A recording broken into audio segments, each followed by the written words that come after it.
What's up, guys? Today we're talking about weight loss, how you can achieve sustainable weight loss without using drugs like Ozempic. If you're new here, what's going on? My name is Miles. I'm the owner of Train with Miles, a personal training company based out of Greenpoint, Brooklyn, and I release videos just like this one that I call Trainer Takes, where I approach this as if my client ask me a question and I'm just responding to that question as if I was talking to them here. If you enjoy content like this, feel free to like, subscribe, share, do all the things that'll really help this channel grow. I also post a blog every Friday on my website, trainwithmiles.com. So if you enjoy content like that, link is in the bio below, but let's get into it. How can you lose weight sustainably without turning to drugs like Ozempic? Okay, sustainable is the main key here. When we look at a weight loss journey, the number one thing we have to think about is long-term adherence. That, across all research you'll ever read about weight loss, is the main driver of sustainable weight loss, which means, can you sustain whatever intervention you're doing for the long term? Because there are tons of approaches for diets out there. But if we can't sustain those for an extended period of time, when you come off that intervention, you're most likely going to regain that weight. And the reason drugs like Ozempic are so popular are because they're simple. They mimic the action of your GLP-1 hormone, which sends a signal to your brain that says, I'm full, I don't want to eat more, which means you eat less. And by and large, eating less calories than you expend slightly, I'm not saying starve yourself, please don't starve yourself.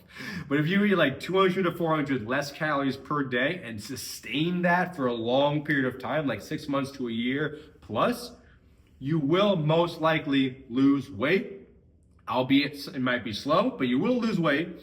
And if you can sustain that for the long term, you will be able to lose that weight and keep it off. Now, if you are not looking to lose weight with a drug like Ozempic, my recommendation is you replace Ozempic with two things: strength training, right? And physical activity that's not related to exercise, just moving your body. Let's explain both of these. The reason we want to add strength training into your routine to allow you to lose weight is because we're looking at long-term adherence, like I mentioned. When you strength train, and you add muscle mass, what you're doing is you're essentially making your metabolism more efficient, which means at rest, you're able to burn more calories.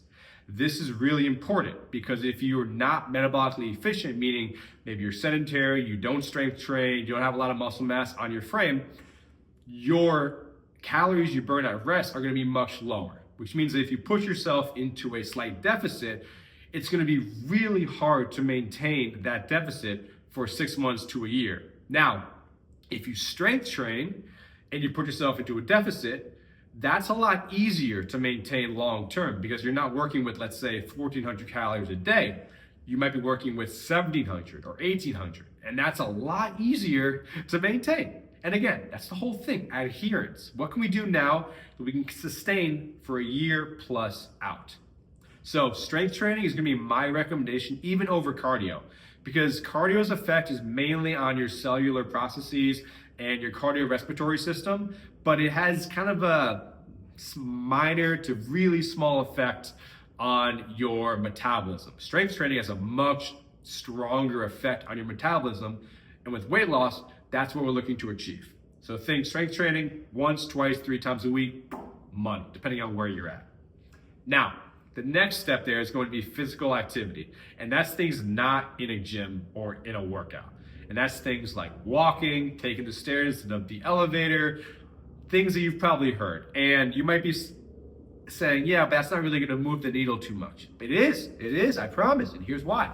Because even those small actions of parking a little bit farther from your office and walking in, twitching your leg at work, or just being a little bit more active, like setting a timer at your desk, standing up and taking a quick lap, is gonna raise your metabolism, albeit slightly for that time being. It's not gonna keep it elevated for the long term. But again, we're trying to maintain a calorie deficit. And if we can raise that metabolism just slightly, it makes it that much easier to sustain long term.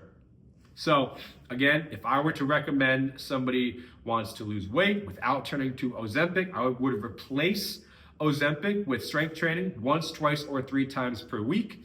And I would add as much physical activity as you can, as little time sitting as possible. Do that for a year and sustain that. You might not see immediate progress right away in the first month or two, but I promise you, if you sustain that long term, you will see that number on the scale drop. You will see your body composition change by fat mass dropping, strength, muscle mass increasing, and you'll be able to sustain that lifestyle for the long term, which will allow you to lose the weight sustainably and keep it off. Because again, the goal isn't how fast can I lose weight, it's how can I lose weight at a sustainable rate and keep it off within my overall lifestyle. So, hope this makes sense. If you have any questions, feel free to comment below. And I appreciate you guys watching. I'll see you guys next week. Peace.